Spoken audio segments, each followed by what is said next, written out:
All right, how about that, Aztec fans? San Diego State over San Jose State tonight in Northern California. I figure as opposed to going home right now, it's already late. What's another 30 minutes? This is going to be a 30-minute edition of the wrap-up show here tonight, presented by Higher Impact Financial. Aztecs found a way here tonight. So as you make your way in, whether you're here live or on replay, I have a feeling a lot of people will be watching this on replay. It is 11:15 Pacific, 2:15 in the morning out east. If you wouldn't mind letting me know where you're watching from, whether it's live or on replay, would love to hear from you here tonight as the Aztecs found a way, absolutely found a way to win here tonight. This thing obviously was not easy. There were 5 games in the Mountain West here today. Only one team won on the road. It was San Diego State. You just had a feeling, I talked about it today on John and Jim on San Diego Sports 760. You just had a feeling this could be closer than you would hope it would be. San Jose State coming off a 20-win season. They've lost so many close games already this year. Should have beaten Wyoming on the road about a week ago. Blew a 17-point lead. Should have beaten Boise State on Friday.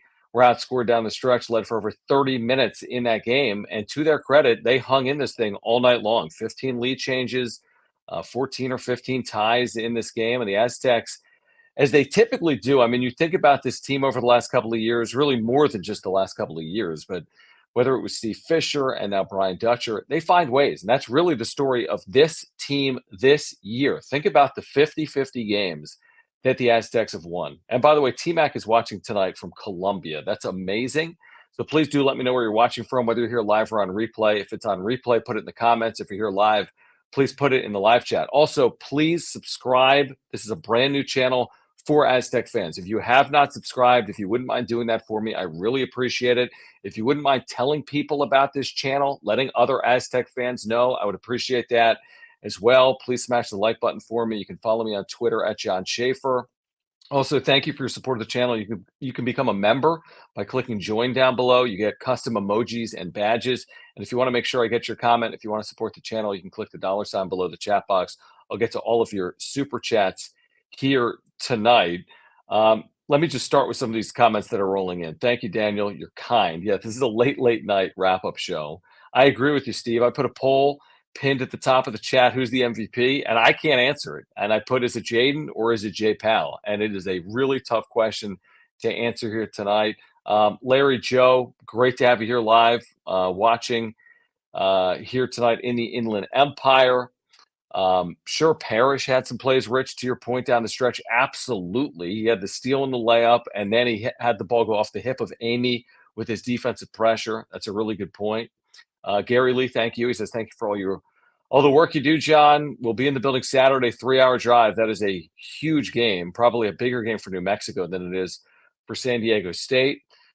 Steve is watching from Rancho Bernardo tonight. Thank you. I'm sure there's some people in bed probably right now with some AirPods in while their wife or significant other is asleep right now, watching right now. T-Fuel says he's live from the Central Valley in Bakersfield. Thank you. Paul says his heart is still pounding. Big win and effort from LeDee and Powell. Those steals throughout the game were huge. Doug saying he's here from his dad chair in the exclusive city of El Cajon. Gustavo saying clutch plays from Jay Powell and LeDee all game. Listening to the wrap-up show from Guadalajara, Mexico. Go Aztecs. Amazing. So we've got Mexico in the chat. We have Colombia in the chat. We've got Southern California in the chat. Anyone in the Mountain, Central, or Eastern time zone watching right now live, please put it in the chat. Would love to hear from you on this late night.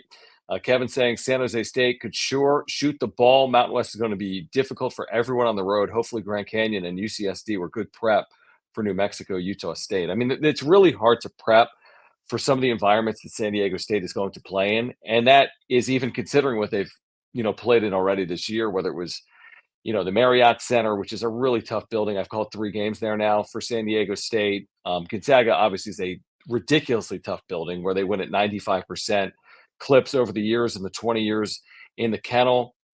Grand Canyon obviously has been dominant at home. Like these are some of the toughest road environments in the country, like Viejas Arena, and the pit can be tough. But San Diego State's going to be up to the challenge, you would think. I mean, they're in basically every game they play, even their losses. I think they were tied with BYU with 4 minutes to play.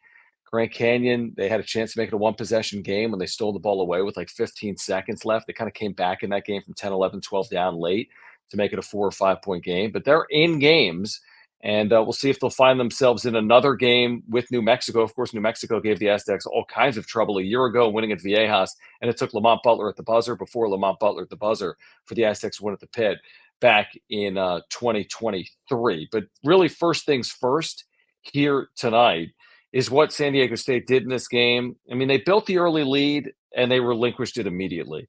And I think it's a credit to San Jose State. Playing at home, backs against the wall, haven't beaten a top 25 team in your last 30 tries. They knew this was an important game for them. I mean, how many opportunities do you get at home against a ranked team if you're San Jose State? And again, you're 0-2 in the league. It's like you have to get this game to have any chance of success in the regular season. You're already 0-3. I mean, what's best case? San Jose State is a good team, but what's best case in this league for the Spartans now? I think 5 or 6 wins would be an incredible accomplishment. Starting 0-3, you've got 15 games left. Go 6-9 from here on out against this league if you're San Jose State, and you're doing some damage. They will pick someone off in this league. I promise you that. I think they picked 2 teams off in the top 6 in this league at some point this year. I really do believe that based on what I saw here tonight. And then for the Aztecs, I mean, what can you say about Jaedon LeDee? Obviously, nobody really has an answer for him. Clearly, San Jose State, they had a strategy to just throw everyone at him, foul him at all costs, and he still could not be stopped. Successful enough from the free throw line. One of 2 players in the nation with 2 30 and 10 games this year. The other is Hunter Dickinson at Kansas. He's an All-American. If the season ends today, I think he's a first-team All-American. We'll see if he gets that respect on the national scene at the end of the year or not. He will be an All-American if he continues to play like this. And if he's not, it's a complete and utter disservice to what he has meant to the Aztecs and to college basketball this year. He's been a complete monster, but it's about more than LeDee. You're seeing improvement right now from Lamont Butler. I thought Butler really showed off on offense here tonight, doing it in a variety of ways, hitting a couple of threes, getting to the basket. He was in control on offense. And then Jay Powell off the bench. How good has this guy been? What a find. It was one thing to get Reese Waters. We all knew about Waters. He was already playing in Southern California. He was an outstanding player in the Pac-12. He was a difference maker, a potential pro prospect, right? So in landing Reese Waters, that was a huge, big win to start the offseason. What was under the radar was they go across the country to a program in the Big South, I think, the Camels, in a tiny town in North Carolina, and they find a diamond in the rough in Jay Powell, who is an athletic, skilled forward that does multiple things well. His offensive skill set is unique and has been impressive over the last 5, 6, 7 games. And defensively, he's made plays with his athleticism, of course, none bigger than the play he made late for the Aztecs. But he made the 2 big plays down the stretch. Aztecs' last field goal, his three-pointer, it was tied at 74. That made it 77-74. And then the help defense, I mean, recovering on that play to block Anderson at the rim from behind, a clean all-ball block from behind, preserving an 80-78 advantage, and then Lamont Butler hits 1 of 2 free throws, and the Aztecs survive an 80-foot heave at the buzzer to win 81-78 was just unbelievable. I mean, the way Jay Powell has performed, this isn't easy. You come into a new system, new league across the country for your final collegiate year, battle injuries, had the nose injury recently, wearing the mask, and he's been unbelievable. I really do. He has become that glue X factor guy. I think I've mentioned it before. He's not a Guacarote, but he's playing a role that a Guacarote played. They both have different skill sets. They have different body types, but he's doing some of the things that are necessary to win. And that's what a Guacarote did for San Diego State. And this bench for the Aztecs, you think about its improvement. Powell here tonight with the 10 points.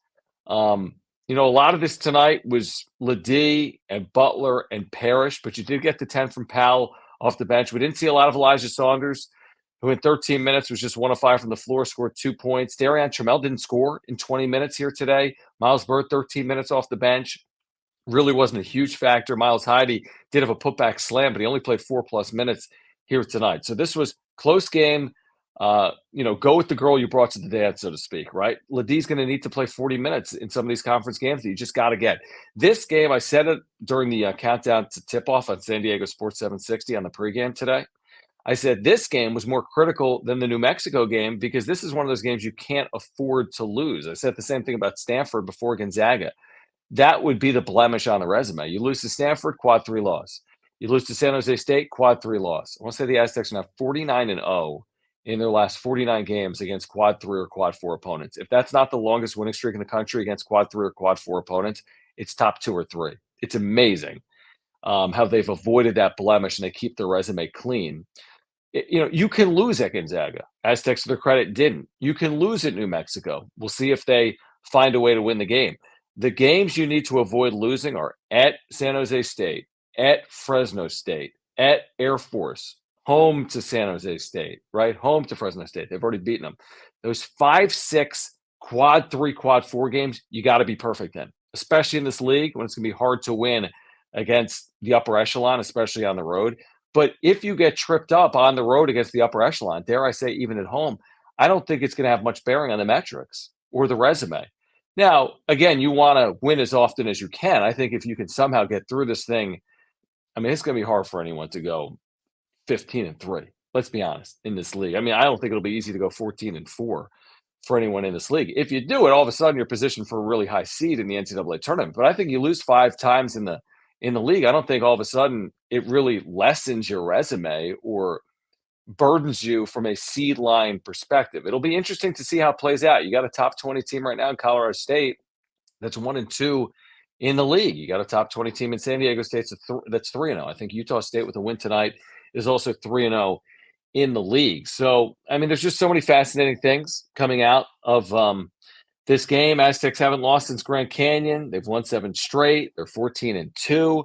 This is when the going gets tough, so to speak. The gauntlet in the league, I would say, begins Saturday, 11 a.m. Pacific on CBS, San Diego Sports 760. You get New Mexico.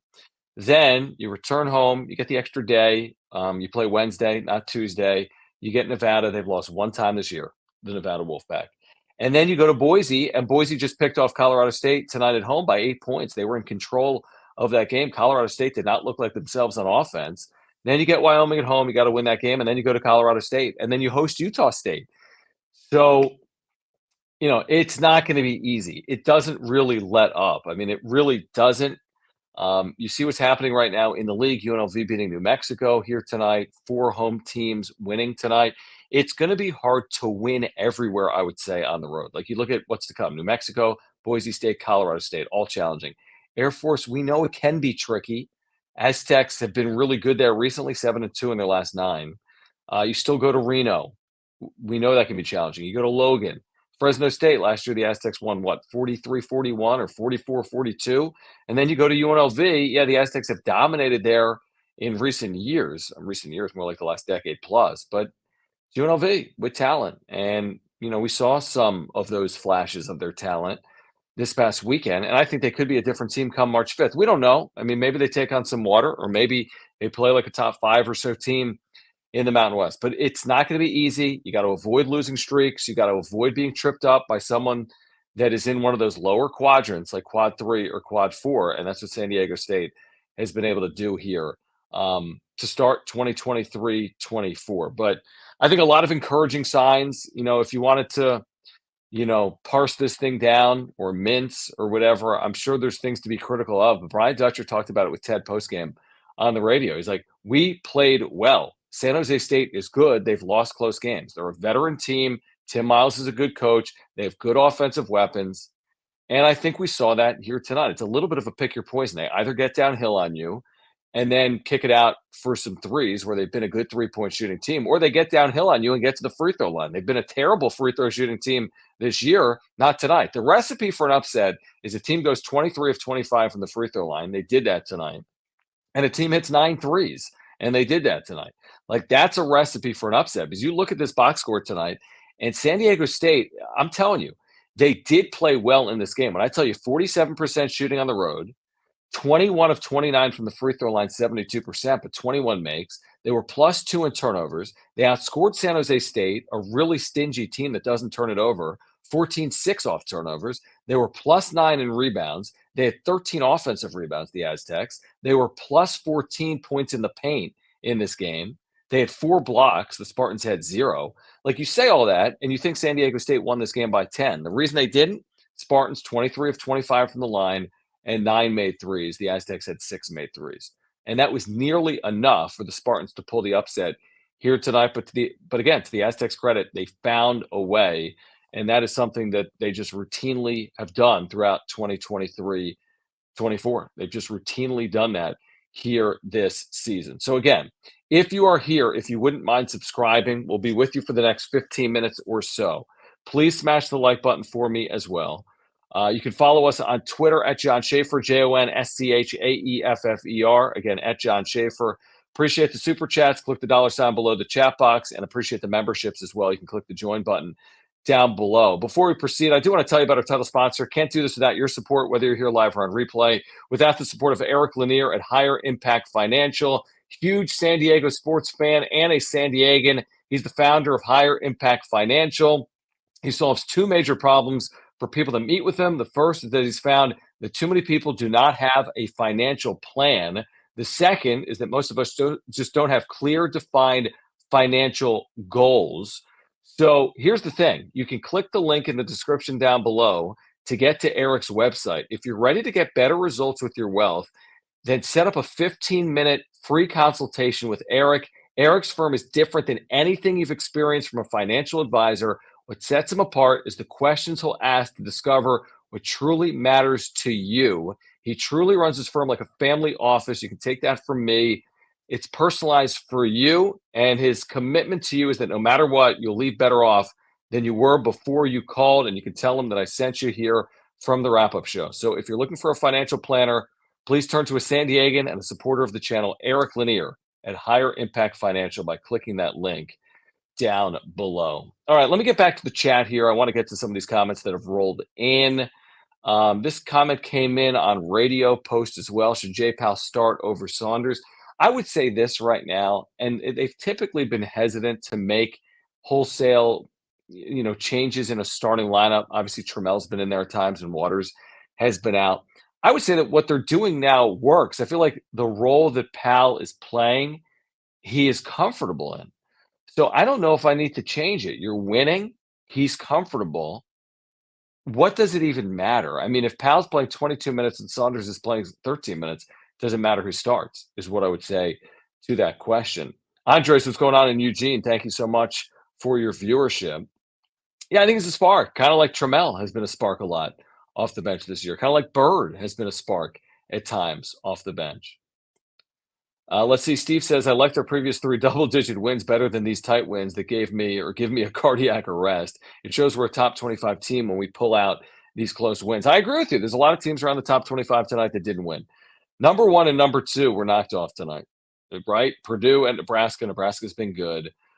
Houston at Iowa State. Again, that's going to be hard. Life on the road in the Big 12 is not going to be easy. Colorado State losing on the road in the Mountain West won't be easy. And then the Aztecs win. So 3 top 25 teams losing on a Tuesday night, right? Thank you, Robert, from watching from Seattle. Let us know where you're watching from if you're here right now, live or on replay. We have regular James in Vegas tonight. 22 minutes is a lot of minutes, isn't it? Yeah, I think maybe there'll be some games he could play high 20s in minutes, but I don't think all of a sudden Jay Powell's playing 38 minutes like Jaedon LeDee, right? I think Jay Powell is filling a really important role, that spark plug, that energy, good defender, athletic on offense, can play the 3 or the 4.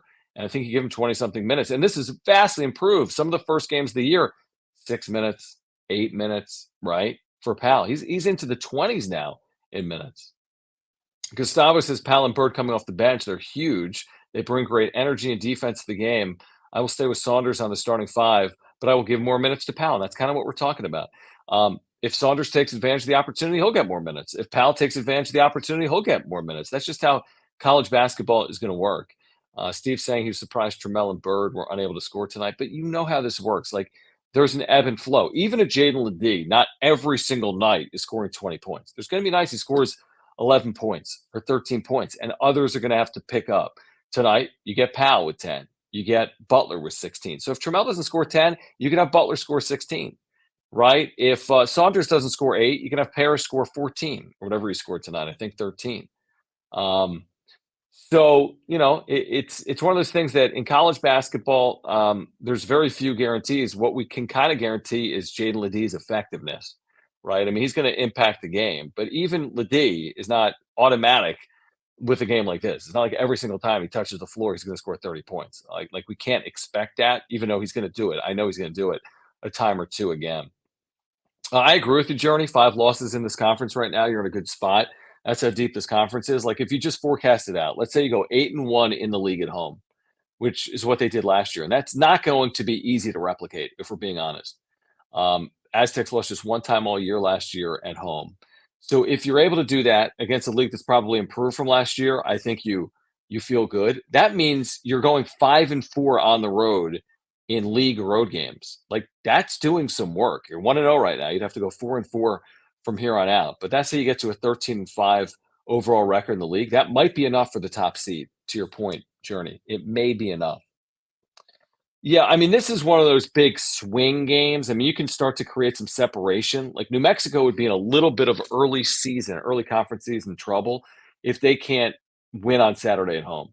But from SDSU's perspective, it is a huge opportunity. If you can somehow get that game, you are really cruising.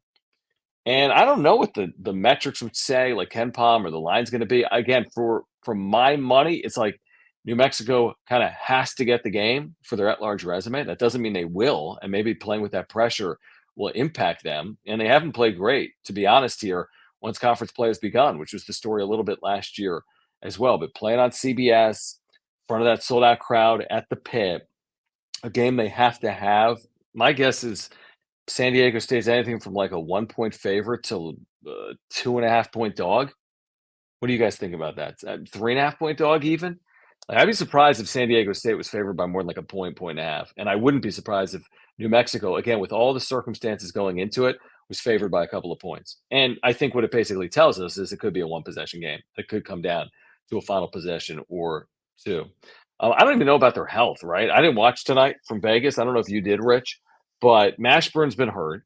House has had some issues with fouls throughout the year. I had Jeff Grammer, Albuquerque Journal, on earlier this week on John and Jim. And again, at times they've looked really good. They've also run into some roadblocks here in the league, and they're going to have to play really well. I mean, they're going to still have to bolster their resume to reach the NCAA tournament as an at-large team. And you only get so many opportunities against San Diego State at home.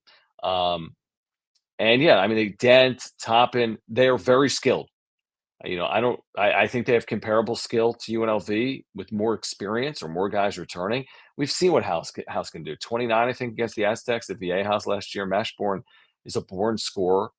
So they got good big men. They do. They got multiple big men they can throw at you. It will be a challenge. It'll absolutely be a challenge. Let's see. And to Braden's point, yeah, you got to get House frustrated. That's where he got in foul trouble at CSU. They lost that game. I don't know what happened tonight. They didn't play well. I think it was even for a lot of the first half, but they fell behind by 15 or 20 points in this game. Eventually lost by 8. So that is not a good result or a good performance, obviously, for Colorado State tonight in Vegas at UNLV. Let's see. I'm trying to think what else. Just to get into here tonight. Metrically, no impact for those that are like, oh my gosh, San Jose State was 177 in KenPom or 178. San Jose State, put it this way, San Jose State moved up 11 spots in a home loss. So if they can pick off like a CSU at home, a New Mexico at home, a Utah State at home, they can move up 25 spots in the metrics. So they still have some work to do to improve their resume with a couple of wins. So they go from 178 to 167. Meanwhile, San Diego State, with a road win by 3 points over a team they were favored by 10.5 against, goes from 21 to 22 in KenPom. We'll see, the net sometimes has more of a drastic negative impact in close wins against lower-ranked teams than KenPom, but I wouldn't expect the Aztecs to drop by more than 3 spots in this win in the net, and you can absolutely live with that. It's way more important to get the win than to concern yourself with going from like 21 to 23 in the net. They'll be in the top 25 in the net out of this. They were 21st coming into today. This will update overnight. And just knowing how the net operates, I wouldn't be surprised if they took on a little bit of water and moved back 2 or 3 spots. But that's not the end-all be-all. If you lose tonight, you probably drop 10, 11 spots. By winning tonight, maybe you drop a spot or 2 or 3, and you can absolutely overcome that with what you still have to come. So metrically, no concerns. You've always got the bullseye in this league. It's a bigger bullseye coming off a trip to a Final Four in a national championship game. It's a bigger bullseye when you're inside the top 20 in the nation at number 19 overall. And the Aztecs deal with all that baggage beautifully. They really do. They don't let it get to them, and they find ways to win against teams they should beat. And then they typically steal a game, to use Brian Dutcher's words, on the road in a tough environment over the course of a year. I remember a couple of years ago, they were looking for that marquee win. They went to Wyoming late in the season when they had EK, and they won a close game. Last year, looking for that marquee road win, they picked it up at the pit against New Mexico. This year, non-conference, they got the marquee road win against Gonzaga. Now, can you get one or more in Logan, Albuquerque, Reno, Boise, Moby, Fort Collins? Like, out of those 5, how many can you get? I mean, even getting one could go a long way. Obviously, their goal going in is to get as many as possible.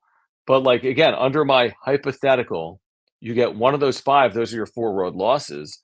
You're perfect or close to perfect at home. Maybe you slip up one time. Now you got 5 league losses. Like you say, like, oh my gosh, they're going to lose 4 of those 5 games. Well, yeah, but you could navigate that to 13-5 in the league and win a Mountain West regular season title, or at least co-share it potentially through that route, right? So again, the way San Diego State typically plays on the road, one of the nation's elite road teams under Brian Dutcher and Steve Fisher, they'll be in those games. They may not be favored in every single one of them, but they'll be in those games and they'll give themselves an opportunity to hopefully get one or more of those games on the road this year. And again, the environments will be crazy. Sold out Moby, sold out Logan, sold out Pitt, right? Sold out Lawler probably against Nevada the way they've played. Boise will be sold out next weekend for their game against the Aztecs, not this weekend, but next weekend. So, but the Aztecs, what do the environments really mean? I mean, this team played in front of 75,000 people in Houston last year, so I don't think they'll be overwhelmed by the environment. They played at Gonzaga, BYU. They take on all comers. They really do, and they are always prepared. That's one thing we know, and they just continue to improve. That's one thing we also know about a team coached by Brian Dutcher, and this coaching staff has done a really good job with this team that had so many changes from last year. Nathan Mensah, Matt Bradley, Adam Seiko, Aguakaro, and here they are. You look up, they're 14-2, 14-2 in one of the top 5 leagues in the country, arguably one of the top 4 leagues in the country right now, if you look at the metrics. And the Aztecs right now are at the top of one of the top basketball conferences in America. What else? Anything else you want me to hit on in the final 5 minutes? If you guys want to put it in the live chat, I can try to react to it. If there's something you want me to react to, you can put that in the live chat right now. Again, if you're here, if you wouldn't mind telling someone about our new channel and subscribing and letting Aztec fans know we've got year-round content for you, talking basketball, talking football, talking recruiting. As there's news, we try to bring you these shows. So if you want more of these shows, if you want more content, please do subscribe, because we'll be here for you throughout the course of the season. Not after every single game immediately like this, but I'm in the studio and I figured why not.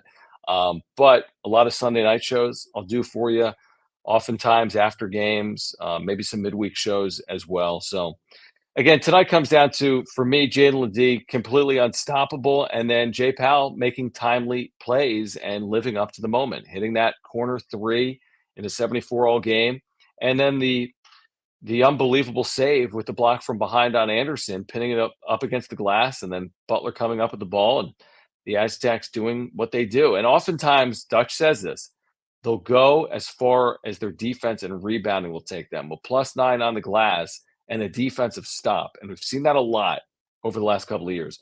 Not winning a game necessarily on offense. They do that too. Look no further than Lamont Butler a couple times last year. But winning a game with a stop is just as sweet, can be just as sweet as winning a game with a bucket late. Yes, thank you. Free to subscribe. Please do that. Yeah, it was amazing, Bianca. Isn't that? I mean, it's just incredible. I don't know if that's. Listen, in the history of basketball, obviously someone's drawn 15 fouls. There's been a lot of basketball, but you don't see this night in, night out. There's no way anyone in the nation this year has drawn more than 15 fouls in a game. There's anyone in the nation has taken more than 19 free throws in a game. I mean, he gets to the line, and I don't have this. I don't have it. Maybe it's in San Diego State's game notes. It's hard to imagine he's not top 3 in the nation in free throws attempted. I could look it up. He just has to be. And it's hard to imagine he's not top 1, 2 in the nation in fouls drawn. uses his size and physicality to his advantage, and he just knows how to draw contact. It's such a good inherent skill. I'm looking right now to see if I can find it in the notes. I don't see it, but I mean, it's just ridiculous how he's had, let me see, one, two, three, four, five, 6 times this year. Jaedon has attempted double-digit free throws in the game. 6 times, including 19 free throws tonight. Stephen, thank you. Says, hey, John, and all others. And to Thomas's point, do you think Powell has the frame where he can actually put on some weight strength? That's not no. I mean, this is who he is. He's a fifth-year player. This is the heaviest he's ever been. This is his third Division I stop, and I think fourth stop overall. I think I have that right. No, this is his playing weight and size. This is where he's most comfortable at. He's wiry. There's some Jalen McDaniels in that frame, obviously, but no, this is who he is, and he's not coming back next year. This is last year of eligibility. I believe I have that right. So there's only 2 months left in his collegiate career, right? 2 to 3 months, whatever it's going to be. This is Jay Powell. This is him playing at his preferred weight. This is the size he is, and he's one of those, like, it's not that he's a unicorn, but it's somewhat unique to play at his size the way he impacts a game. Some would tell you he would be undersized. Others would tell you, his athleticism is really something that can benefit you at both ends. And I think we've really seen that play out a lot. All right, guys, I should go home, to be honest with you, because it is approaching midnight here in the West. Aztecs over San Jose State. Please join us tomorrow. I've got content for you day in and day out, whether it's on YouTube. You can find me on John and Jim, which is my daily weekdays 3 to 6 radio show on San Diego Sports 760. Please listen to that if you're in San Diego on San Diego Sports 760. We talk as much Aztecs as anyone. Or you can always listen for free anywhere on the free iHeart Radio app. It's a great resource, whether it's live or the podcast edition. And you can also watch the show. John and Jim is on YouTube. Just search for John and Jim 760, and you can watch our show weekdays from 3 to 6 Pacific on YouTube. And then join us on Saturday, San Diego State and New Mexico. Aztecs won on Butler at the buzzer before Butler at the buzzer last year to clinch a share of the regular season title. Thank you, Stephen. Appreciate you. James, thank you. Stay safe as well. Thank you, Aztec fans, for hanging out. Bills, thank you. Ryan, appreciate you guys. Really do. So if you wouldn't mind subscribing, as I let you know one more time, and smashing the like button, you can find me on Twitter. Appreciate your support. If you're here on replay, appreciate the super thanks as well. We really do appreciate those as well. But yeah, thanks, guys. Gustavo, appreciate it. Rich, appreciate it. Gary, how about this before we go? Because we've had viewers tonight. Isn't YouTube an amazing platform? It is amazing. We've had viewers tonight in Colombia, Mexico, and now Vietnam. Aztec Gary, one of our members here early on the wrap-up show. Thank you, man. Hi, John. Yes, I'm in Vietnam with 18 of our public health students following the games as we can. That is incredible, Gary. Isn't that amazing? Colombia, Vietnam, Mexico. Incredible. Incredible. Gary, awesome. That's a fan. That is a fan. Watching games from Vietnam, keeping up from Vietnam with San Diego State. How cool is that? That is super, super cool. Bianca, thank you. Thank you. Really do. All right, guys. Aztecs over San Jose State, 81-78. This has been the wrap-up show presented by Higher Impact Financial. My name's John Schaefer. Good night, everybody.